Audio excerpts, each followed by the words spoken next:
Good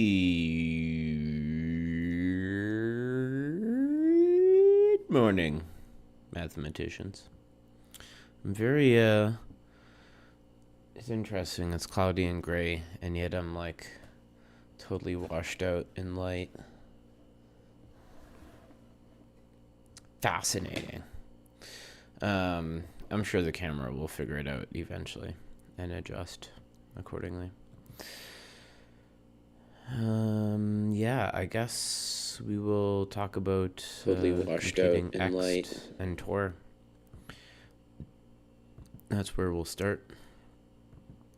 Actually, I did say I was going to look through all of the other questions. So maybe I'll start there. Let me go to yesterday's video.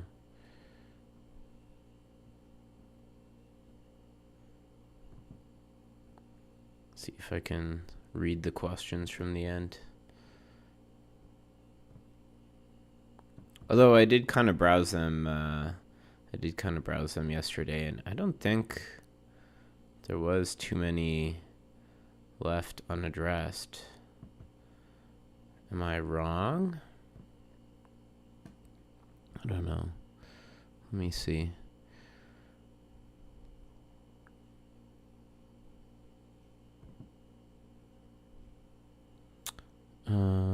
What is a category?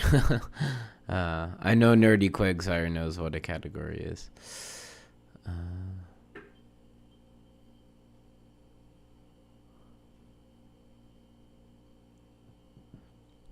Hello, Rubik's. Yeah, I think maybe was there any? Oh, there's a question about how to give something a topological manifold structure, right? I don't know if I know the answer to that though, actually. But I'd be willing to try. Hello, Boris. Hello. Yeah, let's just start off with some good morning, Lola. Let's just start off going back. I don't know if Zhang Shu will show up today, but that's the beauty of these things being recorded. So we'll just jump into some Ext and Tor computations, and maybe we'll do an example. It's my bedtime reading last night. I cracked open a Luffy and I saw there was a nice little example of some Ext groups, and I was like, oh, that would be a nice one to talk about tomorrow. So there's various different definitions of projective and injective, but one definition is that, so say we're in the category of R modules. Really, we could just be in an arbitrary abelian category, but P is projective if the functor that sends an object into R module Homs from P into that object. I do have a Luffy's hardcover book. Yes, I invested in it many, many years ago, and what a great investment it was. So, yeah, basically we send objects from Hom. Before I even talk about projective. Let me say this. Suppose I have an arbitrary module, and I have just the functor here, where I always have to stop and think. So n to q Homs into n. Right, this is the pre-composition.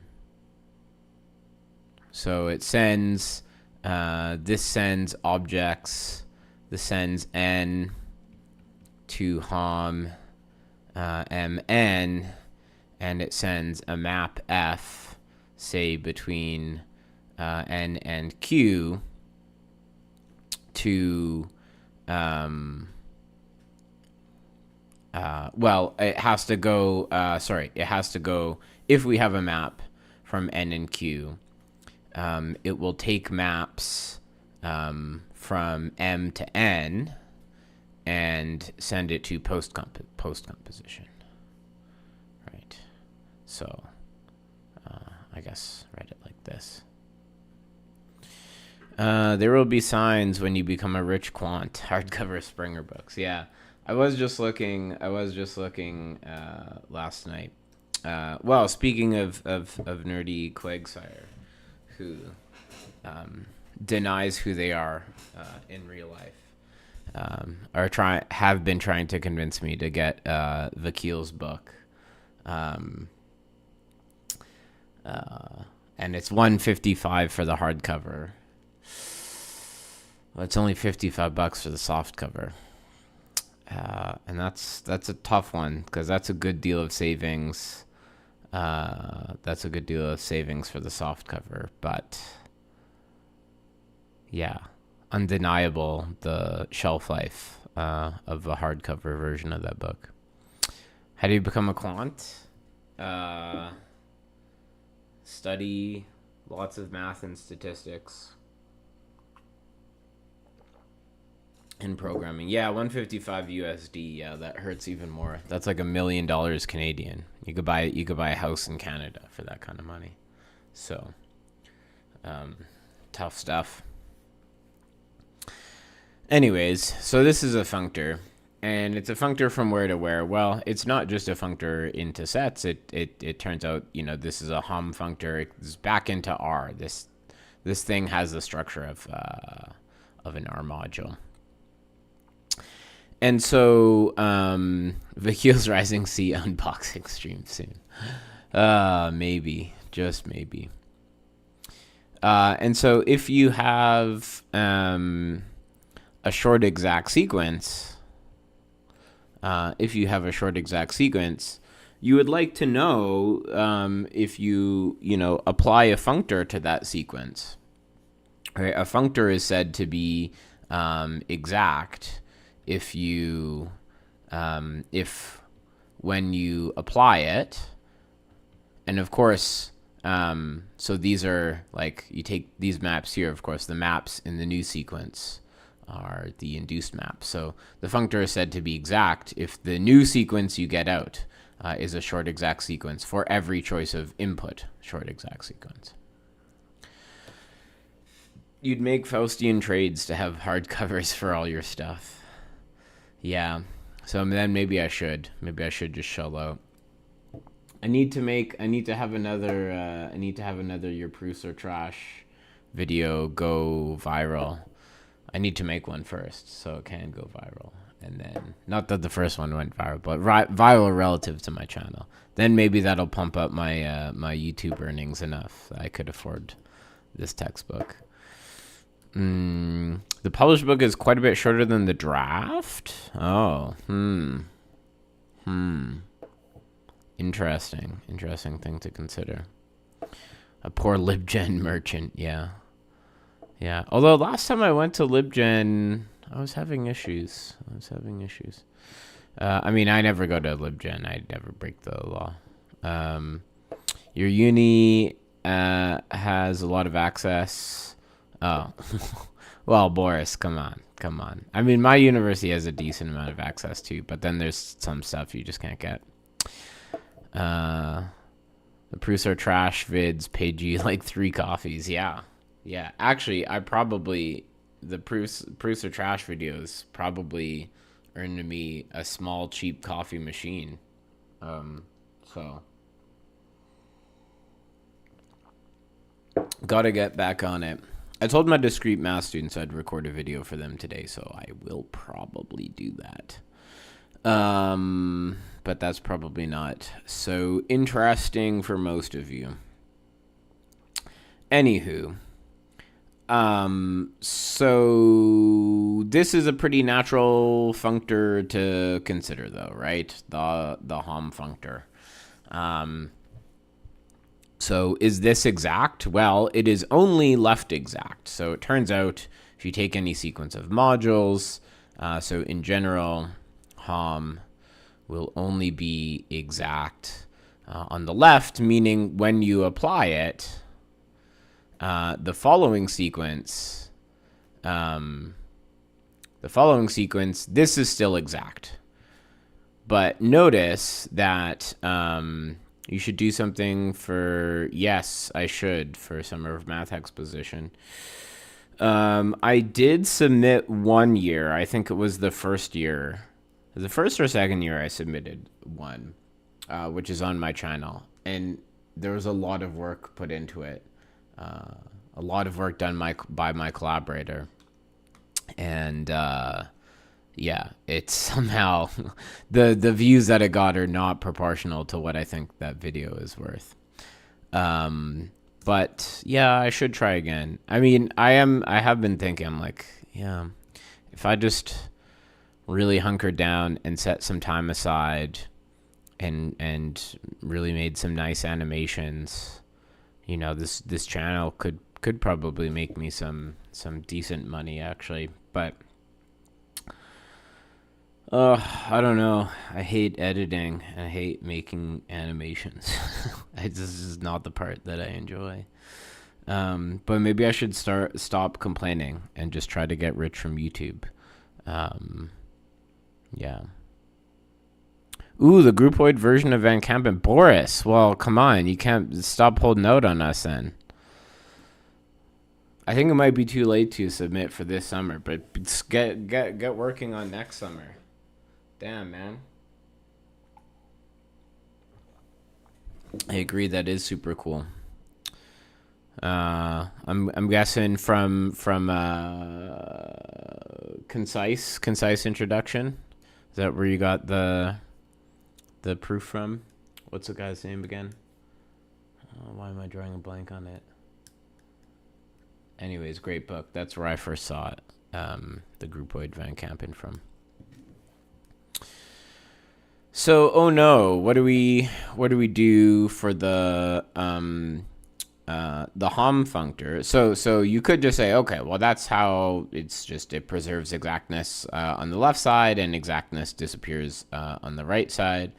But of course, I mean, there's probably something that we could put to the right to make it exact, right? Like there's probably some, and maybe I'll draw it down here. So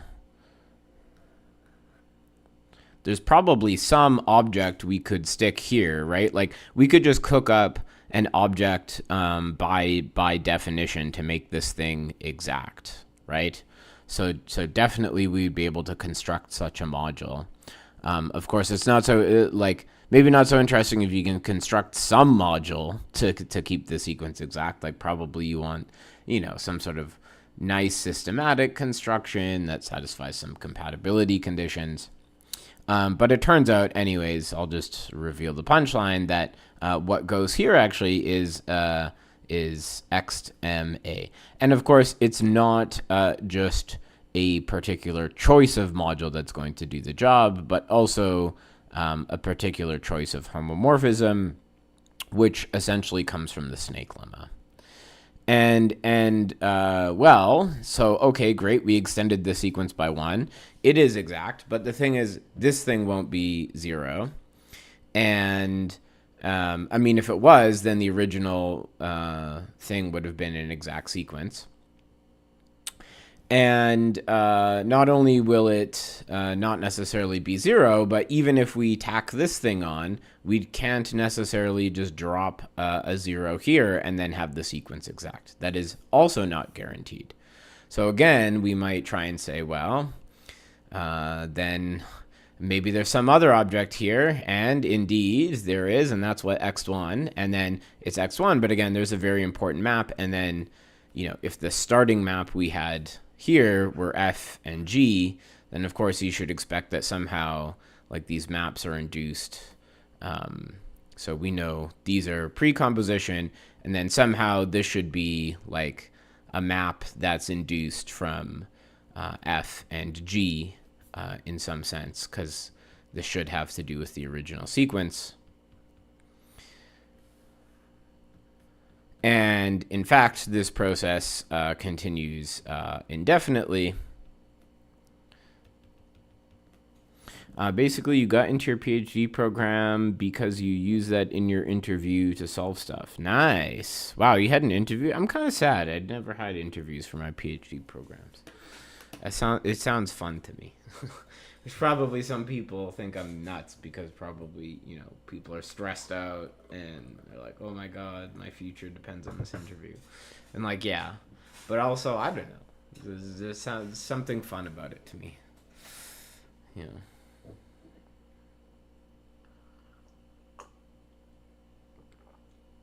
I think it's fun to like take tests and like rank how you do at stuff, Like I like testing myself.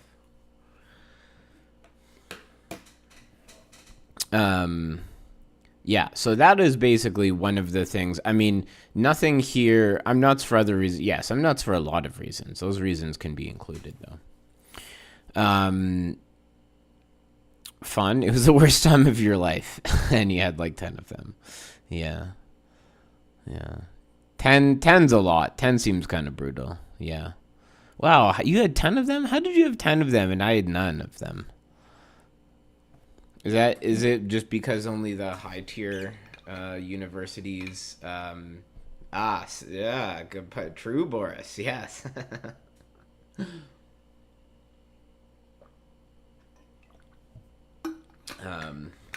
Things can always get worse. Got to keep your mind open to the possibilities. But yeah, is it just because like only the top universities have these interview programs?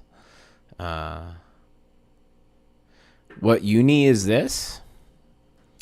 Yeah, Boris University Reveal 1.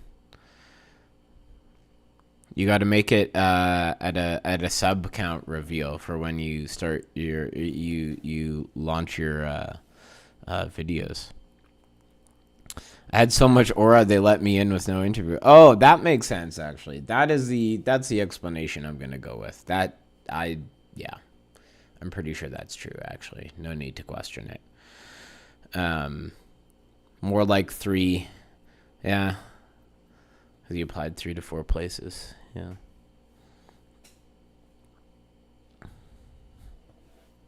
Three, 10. These numbers are pretty close. Very close. Even closer in, yeah. Wait, is there a... No, I guess they're not really close in any p-adic metrics. Oh, yeah. No, several interviews for the same place would have been a nightmare. That's for sure. That's what the internet was built for, spreading misinformation. So how do we compute these things, right? Because so now we can view this as a sort of measure of exactness, right? So so by the way, I should say so P is projective. Who would I realistically like to work after my PhD? Nerdy Quagsire Roblox. I know you would. Yeah, I don't know. Anywhere that gives me money, baby. Gives me money to use my little old noggin. Give me 300K to, I don't know, just do smart shit. Yeah, I don't know. Finance could be fun. I think finance could be fun. I think cryptography stuff could be fun. Yeah, I don't know. I know nothing about differential equations, and there's a weird little part of me that's like transitioning to like some sort of applied differential equations could be fun. I don't know. So P is projective if, so no postdoc. I'll be applying the postdocs. We'll see. We'll see what the cards have in store for me. But P is projective if the Hom functor is exact, right? So that means that Ext1 in this case would be 0. And in fact, all of these Exts would be 0. So P is projective if and only if this is exact. If and only if, all the higher Exts vanish for every choice of module, not just the A there, but so if this vanishes for all the higher ones, right? So taking Homs with projective modules could be like a useful thing. The Megamind meme, which Megamind meme? I wonder. I don't know if I know that one. P is projective if exact, if and only if all the higher X groups vanish. So what are examples of projective modules? Well, free modules are projective. So what is a free module? Basically, it's something, so free just means that you're isomorphic to a direct sum of modules of the rings. Gotta mute my group chats.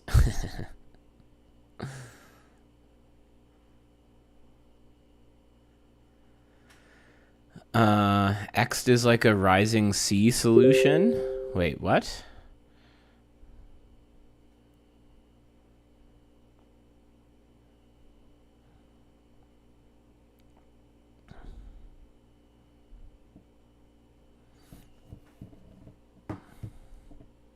I'm not sure I understand it.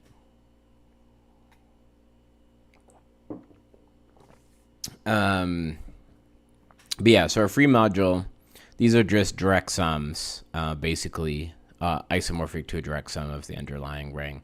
But not every projective module is free. I don't remember the classic examples because it's been a while since I've memorized all those things for a course. But there are examples. Yes, because group cohomology, and I'm kind of that was an example I was hoping to talk a bit about today. Yeah, so there's a lot of good reasons. You thought I was an AG believer? Well, maybe I'm a false prophet. Consider that.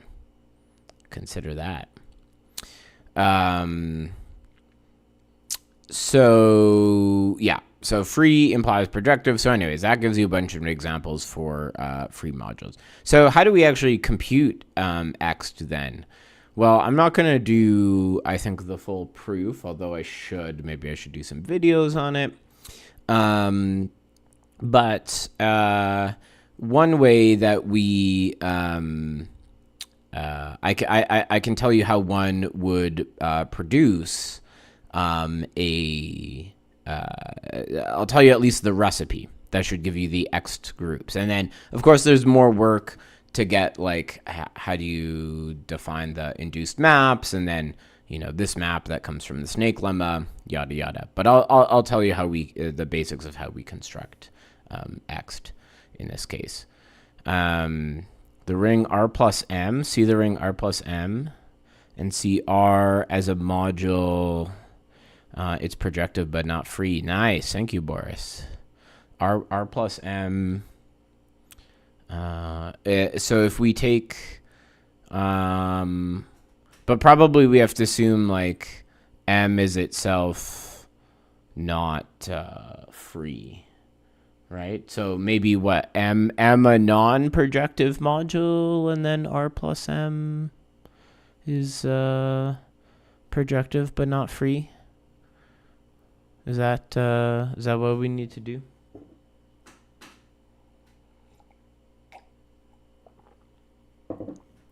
So we could kind of think like analysists for a moment here.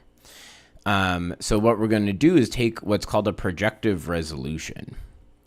So in other words, we're going to approximate.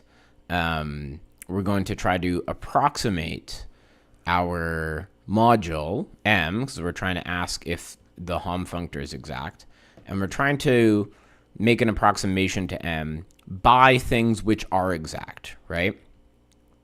So what we could do is we could start off by first surjecting onto M by some projective module, right? So we have a short exact sequence of this form, right? But just take two rings and sum them. Take two rings and sum them, and look at one part of them. M was a ring. Oh. And then look at it as an R module. So you take like what, R sum S, and then you just look at this as a left R module.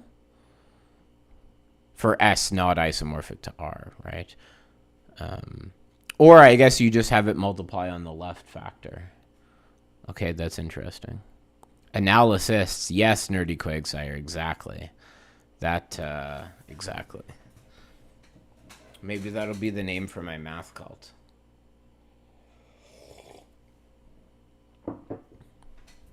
So, we surject onto this by a projective.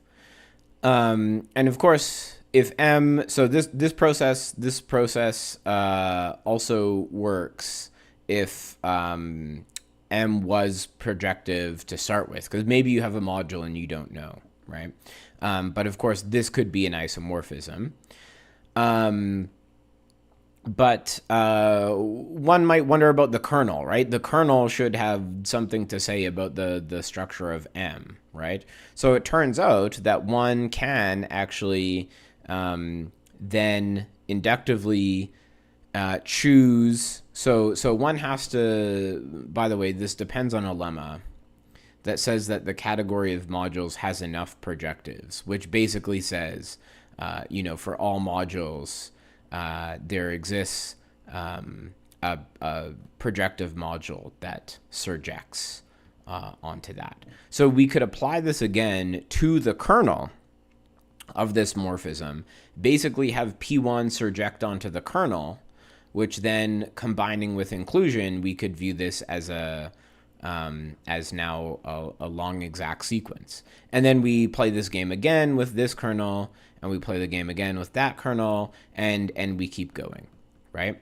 So that is what's called a projective resolution. So this sequence up here will be exact, and all of these terms will be projective, right? So somehow it's like our best approximation to M using projective objects. So we've taken M, we've replaced it with a sequence of projective modules, and somehow it's like it is an approximation to the structure of M.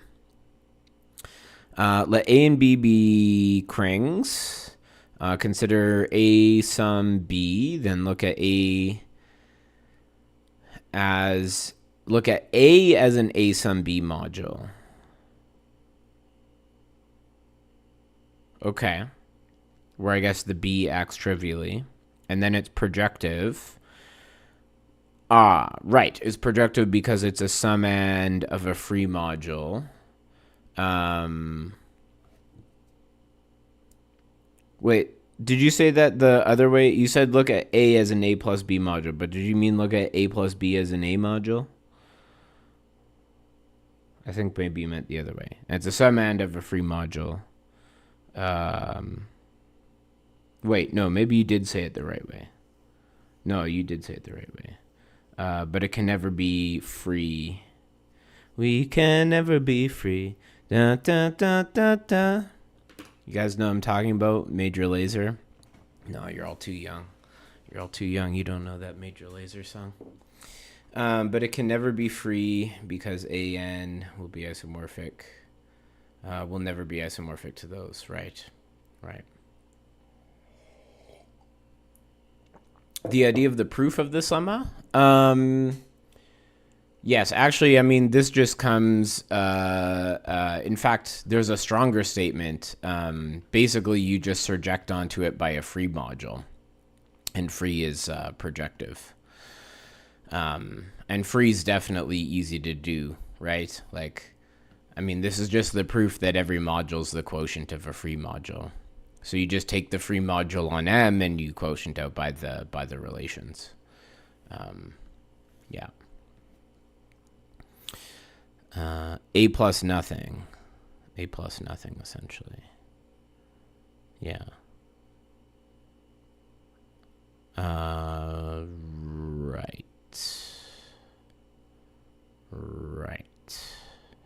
Okay. Nice. Nice example. I'm going to have to store that one in the memory banks.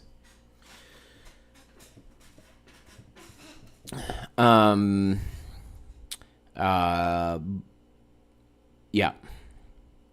So, and the other thing that's nice about this, we want to see if M is projective. So we approximate it by projective objects. And the other thing is this sequence, we've built a sequence which is exact. And so it is sort of able to detect, right? If we apply a functor to it, it's able to detect things straying from exactness, right? Because we've built an exact sequence, if we sort of, right, I don't know, imagine like a flat, a surface of water, an undisturbed surface of water, and you drop a pebble in somewhere, and, you know, if the surface was already all wavy, it would be harder to detect the ripples from the pebble. But if it's perfectly still water, you know, we can detect these ripples. So that's how I think about this exact sequence. And so what we can do is go ahead and say, if I wanted to, you know, I was computing, trying to compute Ext of mn, let's say. So now what I can do is I can actually apply the contravariant Hom functor. So that is Hom into n, and apply this to this whole sequence. And that is right exact, but contravariantly so. And so when I apply this, I will get Hom mn, Hom p naught n, Hom p1 n, and well, so on and so forth. You get the idea.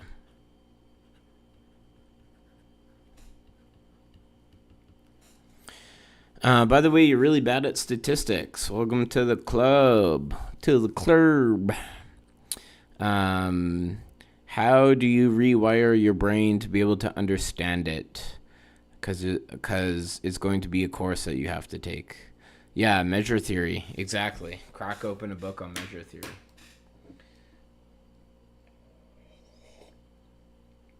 Yeah, I don't know. There's a nice channel.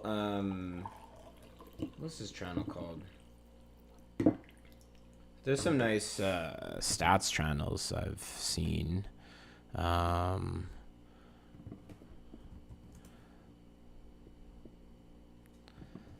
Statistics. I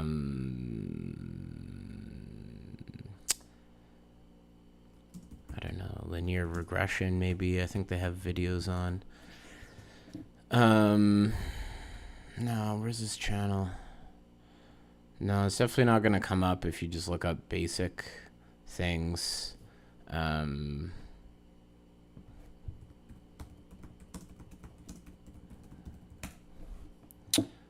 Probably have this channel. I'm probably subbed, but I don't remember the name. Oh, no, why are all these BS channels? All these BS channels. Where's the good one? Where's a good one? I must have it subbed.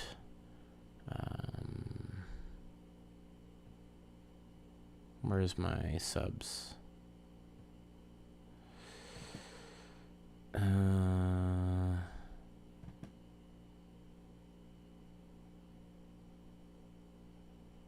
No, I want the list of channels I'm subbed to.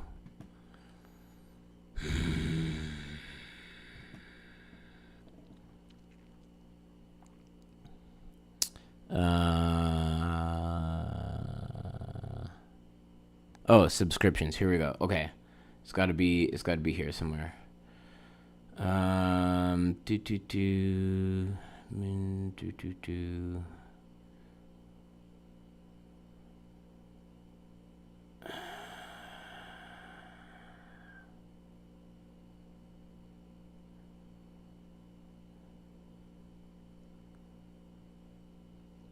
Oh, Stats Quest? Stat Quest? Maybe that's one of them.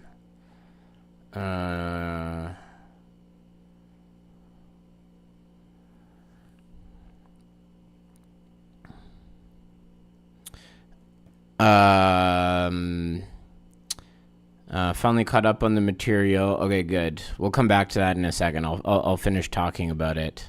Well, go look at it. Go look it up, Nerdy Quagsire.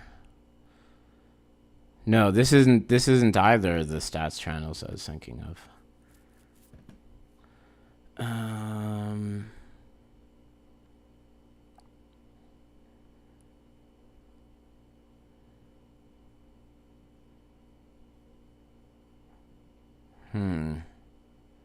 Maybe I didn't even sub to these. That would make me mad.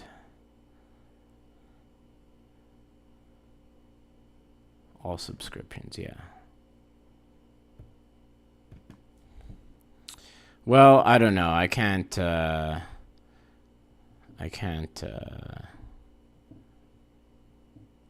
don't know. Oh, Very Normal. Yes, Very Normal was one of them. Boom. Ha ha ha. That was one of them.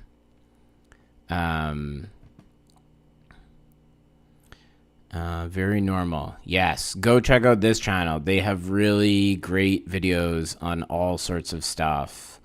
Yeah, they have really great videos. So go check out Very Normal. This is one that I like a lot. Look, parametric families, blah blah blah. Yeah, I would go check those out. And yeah, I don't know if I have the other one saved.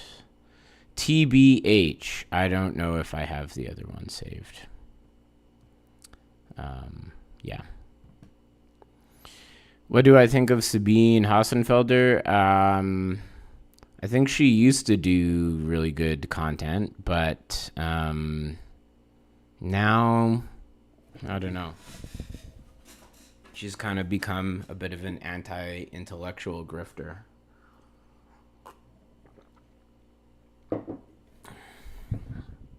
And is propping up nonsense people. This is to answer your question about what's in my tab, it's this PDF with a bunch of examples about Hecke algebras, Iwahori, affine Hecke algebras, graded Hecke algebras, and some stuff about that. Yeah. That's what it is. So let's finish off before I go. She did an interview with Alex O'Connor recently. Half the comments were hating on her, but not saying anything concrete. Yeah.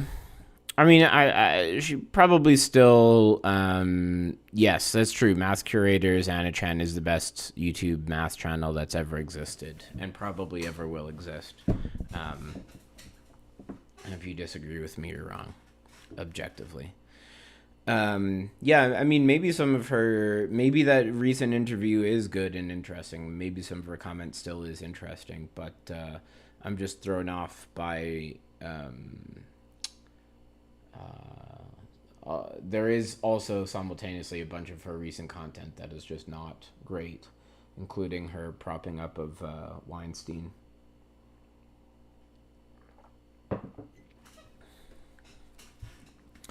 But to finish off for today, let's just so Ext of let's say Ext n of mn will be Hom will rather be the nth cohomology of this sequence. Yeah. She's very clickbaity, but seems relatively level graded. Yeah. Yeah, definitely clickbaity. Can you blame people in the modern era for being level-headed? Yeah. Clickbaity. That I don't care so much about. Yeah, I do think and yes, she does provide level-headed takes on a lot of things, but it's just every once in a while she goes on these very she has this she pumps out this idea about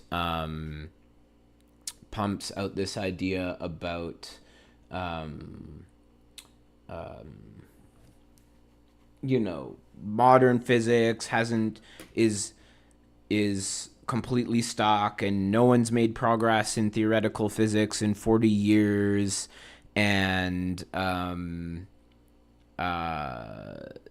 one's made progress in 40 years, and string theory is this big conspiracy to suck up all this money and blah blah blah. And yeah, I don't know, it's just garbage. And so yeah, there's just a lot of other places, and so maybe some of her videos still have good content, but it's just I can get other interesting physics facts from other people who aren't spouting this stuff.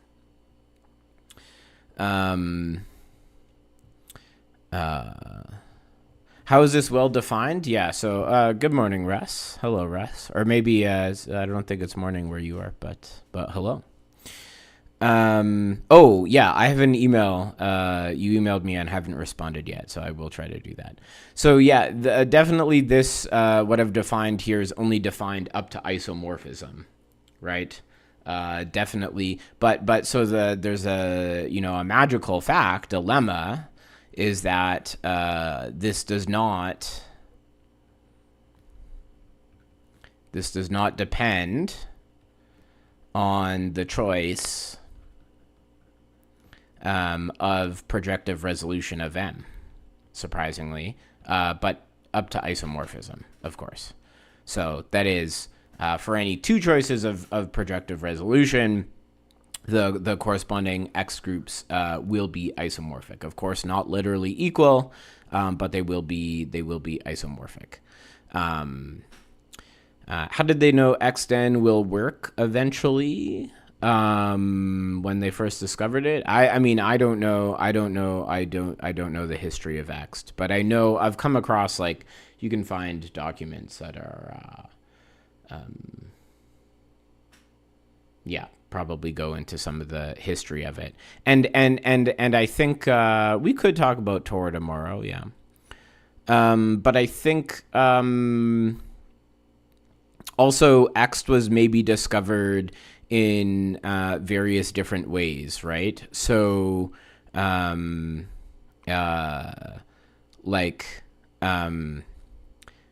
probably people were computing Ext1, for example. So here, one place where it gets applied, and we'll sort of talk about this in a second, but one place where it gets applied is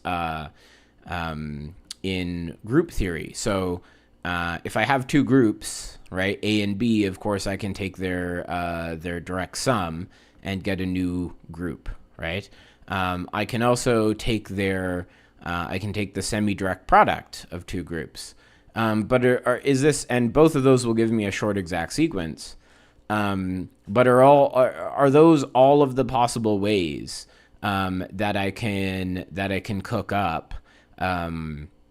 Those all the possible ways that I can cook up a short exact sequence of groups, which is to say, I mean, if you have a short exact sequence of groups, then A is isomorphic to a normal subgroup of E, and B would be isomorphic to the quotient of those things. So you should think of E as being built out of A and B. So in other words, is this all of, does this classify all of the ways that I can build, what are all the possible ways that groups I can make out of A and B? And basically Ext1, if you view these, well, at least if A and B are abelian groups, then we can view them as Z-modules. And the classifications, actually, I think I wrote things on the wrong side. So I think it'll be Ext1BA, basically classifies all of the extensions that you can take of A and B. So sure, Zazenhaus BS? I don't know. Yeah, Nerdy Quagside, no doubt you'll never be the same again because you just found a great educational channel that will expand your mind, and no doubt that is what you meant.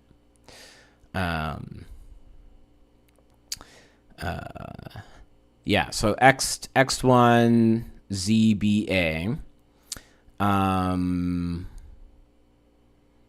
And so there's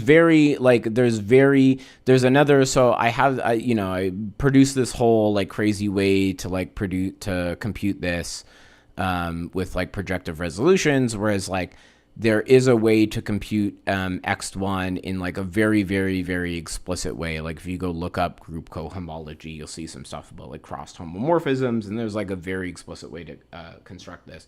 So my suspicion is that historically was what was discovered first.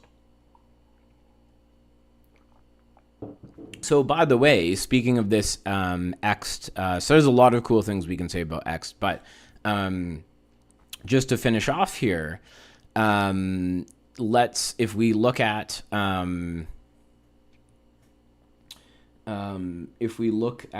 the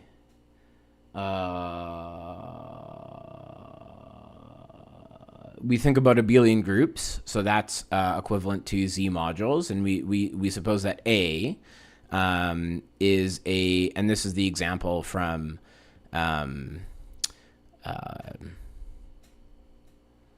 Aloufy. So if A is a finitely generated abelian group, then we want to ask what does Ext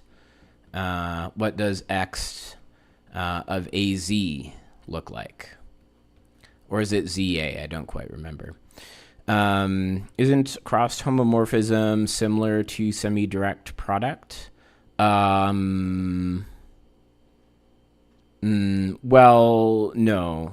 I mean, kind of. I mean, yeah. So the point is that semi-direct products correspond to the trivial element of your Ext group. So, I mean, yes. In that sense, yes. Yeah, and your cross homomorphisms being the co-cycle is basically what ends up determining that fact, basically. So if you're a trivial co-cycle with respect to cross homomorphism, that corresponds to being a semi-direct product. So it turns out also by some like mysterious functor magic, right? So A is a finitely generated abelian group. So that means that it's some, it'll be ZR direct sum some torsion part, right? So where t here is just a direct sum of various integers mod n, right? And so by some functor magic, this will respect direct sums, and so computing Ext should just boil down to computing Ext of these groups separately.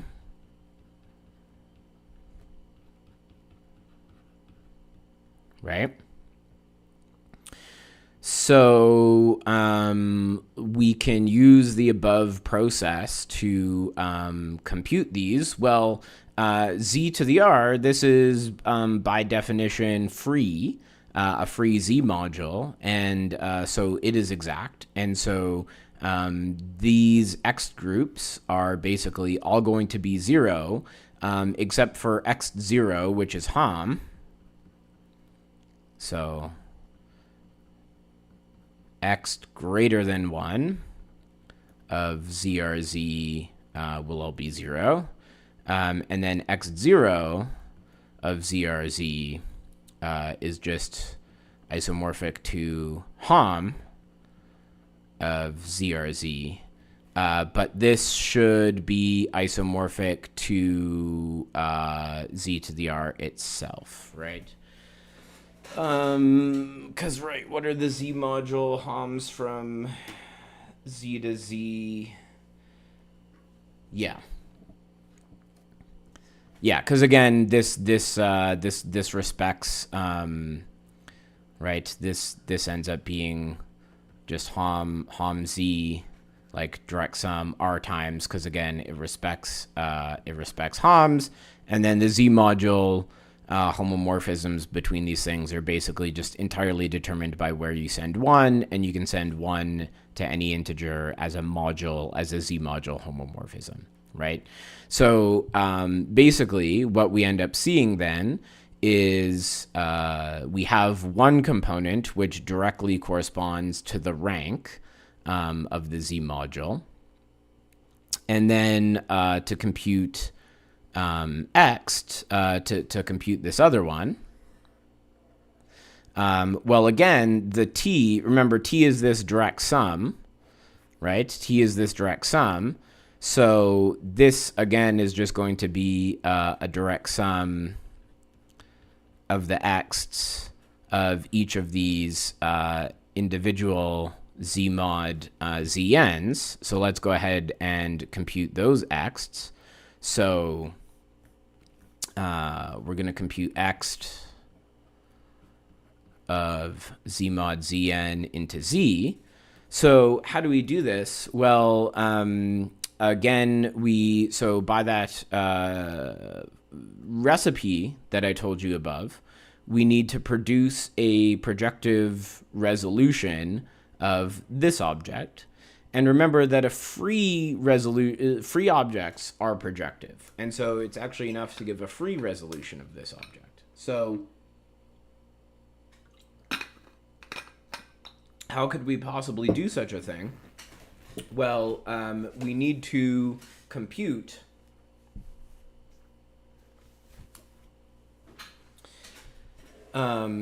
we need to find a projective or a free resolution.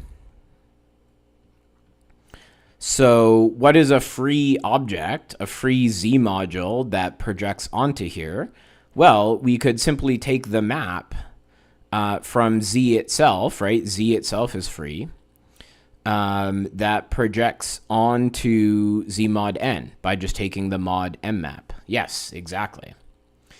But of course we want, like, you know, we want to stop, we only want to stop writing the sequence if this is 0, and this is definitely not exact. I can't put a 0 here, right?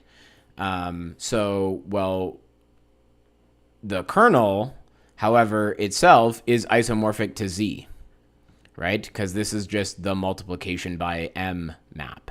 And now I have a short exact sequence. Right? So this is multiplication by M, and this is like mod N, I should say. And this is the mod n map. Exactly, Zongshu. Yeah. So now what I need to do is just hom this against Z, right? So this is my P0 and here's my P1. Now I just hom this against Z, right? So I have 0 into hom Z, sorry. So I have hom, so I have hom Zn into Z, hom ZZ, hom ZZ, and then the rest are all 0, right? So I know for my other X groups that all the higher X are 0, and I need to compute these other things. You do need to wake up earlier. What you really need is a good 7 to 8 hours sleep, actually. That's the most important thing. So we already know that X0 is just this hom set, which is, yeah, it is a long office hour. I should go and do stuff. But we're almost done. Oh, but it could take like another 15 minutes. Anyways, maybe I'll let you guys. I'll let you guys work out the rest and see what it should be. Yeah. You've been doing a 2 a.m. to 11 a.m. lately. Holy moly. Yeah, you jinxed it, Boris. It's all on you. Everyone who's upset that I'm gonna end the office hour here, right at the pinnacle. Everyone, take it out on Boris. Yeah. So here's your homework. Yep, I'm leaving it as an exercise to the reader. I'll do it tomorrow. No, I shouldn't have told you that. I'm gonna do it tomorrow. But you should try it. Especially you, Zongshu, since you asked about this. Like, what do you need to do, right? Take the induced maps, right? This will be post composition with the mod n map. So first ask yourself, what are the module homomorphisms from Z mod n into Z? Then for these maps, you need to compute the cohomology. Okay, well, I'll just tell you how to compute cohomology. So here's what the cohomology group is. So the 0th cohomology group is or the nth cohomology of a sequence in general.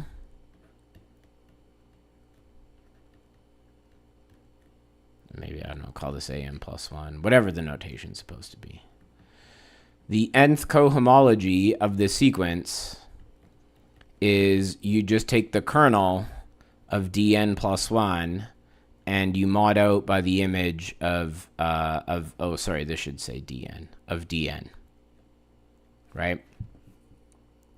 So this is like our P0 term.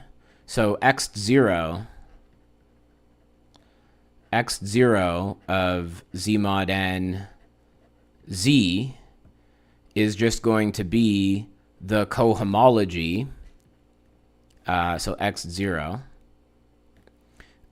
is just going to be the kernel of this map. So the kernel of post composition with M modded out by the image of post composition with the mod n map. So you need to work that out.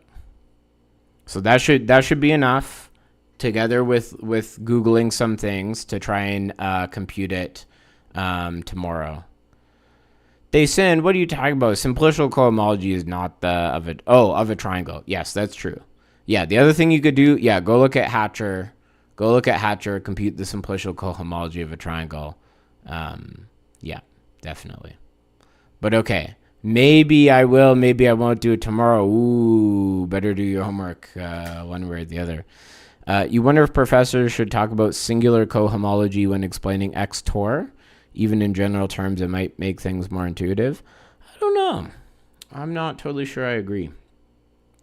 I'm not totally sure I agree. Yeah. Okay, I'm going to end it there. You guys have your homework. Better do it. That's the only way you'll learn. If you just wait for me to do it tomorrow, then you're not actually going to learn. So